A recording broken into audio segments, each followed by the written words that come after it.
নমস্কার বন্ধুরা, টিনার ওয়ার্ল্ডে আপনাদের সবাইকে স্বাগতম।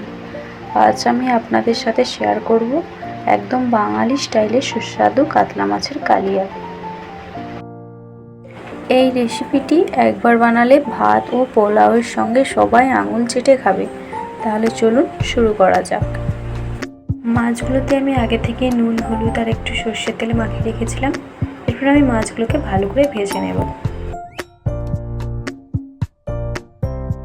এই দেখুন, আমি এইভাবে ভেজে নিয়েছি। এরপর কড়াইটা ভালো করে গরম হয়ে গেলে তাতে তেল দিয়ে দেব। এরপর এখানে দিয়ে দিচ্ছি একটা তেজপাতা, কিছু গরম মশলা। এরপর আমি পেঁয়াজ বাটাটাকে দিয়ে ভালো করে আমি এটাকে একটু ভেজে নেব।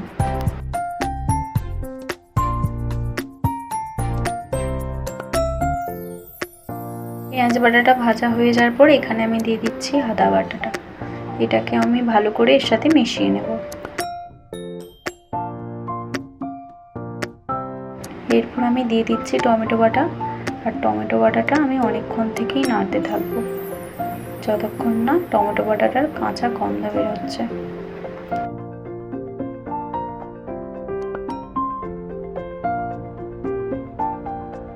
এরপর আমি এখানে দিয়ে দিলাম 2 চামচ হলুদ গুঁড়ো। এরপর দিলাম 2 চামচ লঙ্কা গুঁড়ো। এটাকে ভালো করে মিশিয়ে নেব। আর যেভাবে আমি মশলা দিচ্ছি স্টেপ বাই স্টেপ সেভাবেই দিতে হবে, তাহলেই খাবারের টেস্টটা আসবে। এরপর দিয়ে দিচ্ছি স্বাদ মতো লবণ।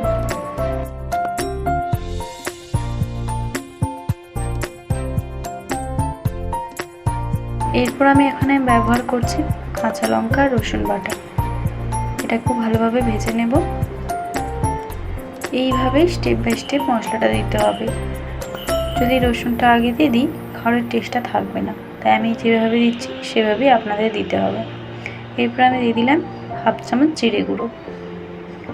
এটাকেও ভালোভাবে এর সাথে মিশিয়ে নেব। এরপর আমি এখানে ব্যবহার করছি কাজু বাটা। এটাকে ভালোভাবে মেশানো হয়ে গেলে এতে আমি পরিমাণ মতো জল দিয়ে ভালো করে জলটা ফুটিয়ে নেব।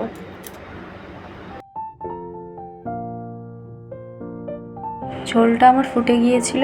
এরপর আমি ভেজে রাখা মাছগুলো একে একে দিয়ে 5 মিনিট ফুটিয়ে নিলেই আমাদের তৈরি হয়ে যাবে কাতলা মাছের কালিয়া।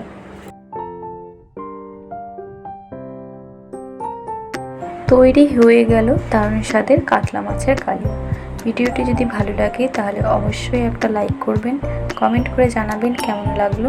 আর এমন আরও সুস্বাদু বাংলা রেসিপি পেতে টিনার ওয়ার্ল্ড চ্যানেলটিকে সাবস্ক্রাইব করে পাশে থাকা বেল আইকনটি অন করতে ভুলবেন না। ধন্যবাদ। আবার দেখা হবে নতুন একটা রেসিপি নিয়ে।